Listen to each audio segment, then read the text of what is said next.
معروف anchor person اور تجزیہ کار جاوید چودھری نے کہا ہے کہ اس کائنات کا صرف ایک ہی فیلڈ مارشل ہے اور اس کا نام ہے اللہ تعالیٰ۔ دنیا جہاں کی ساری فیلڈ بھی اس کی ہے اور مارشل بھی۔ وہ جب چاہتا ہے اختیار، اقتدار اور عزت دیتا ہے اور جب چاہتا ہے چھین لیتا ہے۔ سیکنڈز میں لوگوں کو محتاج بنا دیتا ہے۔ لہٰذا یاد رکھیں اس کائنات میں حیات بھی اس کی ہے اور اس حیات کو تاحیات بنانے کی طاقت بھی صرف اور صرف اسی کے پاس ہے۔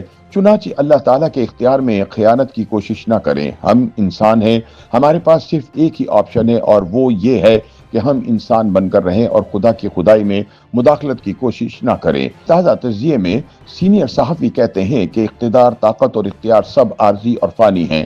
کوئی خواہ کتنا ہی طاقتور حکمران کیوں نہ ہو، وہ ایک روز اچانک بے بس اور محتاج ہو جاتا ہے۔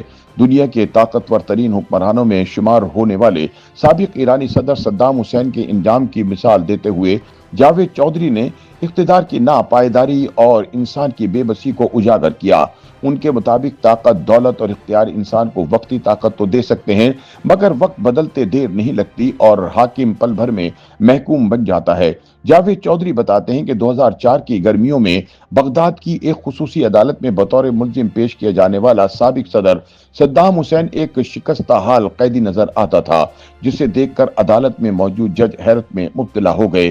بطور قیدی صدام حسین کے کپڑے بوسیدہ، اس کے جوتے پرانے اور اس کی جسمانی حالت کافی کمزور تھی۔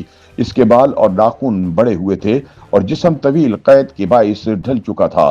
عدالت میں موجود ججوں کے لیے یہ منظر غیر معمولی تھا، کیونکہ یہی شخص چند برس قبل تک ان کا باس تھا، جس کے پاس پیش ہونے کے لیے باقاعدہ تیاری کی جاتی تھی۔ عدالتی کارروائی کے دوران صدام حسین نے جج سے گفتگو کرتے ہوئے بنیادی سہولتوں کی کمی کی نشاندہی کی اور درخواست کی کہ اسے کپڑے دھونے کا سامان دیا جائے، بال اور ناخن تراشنے کی اجازت فراہم کی جائے۔ اس کے علاوہ صدام نے نئے جوتے بھی مانگے اور محدود سگریٹ نوشی کی سہولت بھی۔ عدالت نے اس کی یہ درخواستیں منظور کی تو صدام حسین نے زندگی میں پہلی بار اپنے کپڑے خود دھوئے۔ یہ منظر دنیا بھر میں اقتدار کے زوال کی ایک علامت کے طور پر دیکھا گیا۔ جاوید چودھری کے مطابق یہی صدام حسین 2003 تک عراق کا مطلق العنان حکمران تھا۔ اس کے پاس سینکڑوں محلات، ویلاز اور فارم ہاؤسز تھے۔ ان کی الماریوں میں ہزاروں قیمتی سوٹس موجود تھے، جن کے انتخاب کے لیے الگ ٹیم تعینات تھی۔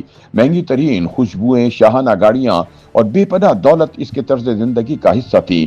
وہ بیک وقت صدر، وزیر اعظم، چیف جسٹس اور مسلح افواج کا سربراہ تھا اور اس کے فیصلوں پر سوال اٹھانے کی کسی کو جرأت نہ تھی۔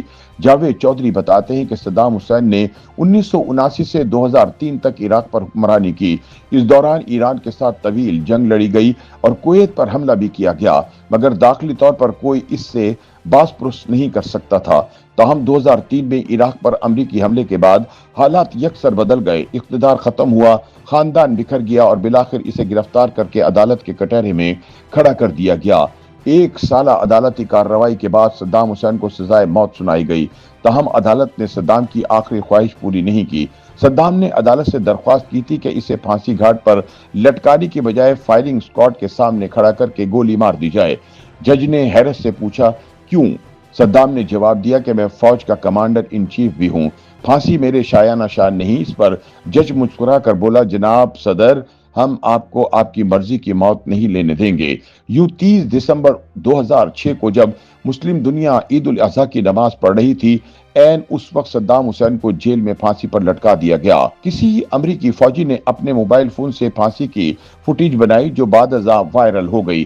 صدام کی لاش کو پھانسی سے اتارنے کے بعد 6 مختلف جگہوں سے خنجر کے ذریعے چھیدا گیا تاکہ اس کے وجود سے زندگی کے تمام آثار ختم ہو جائیں۔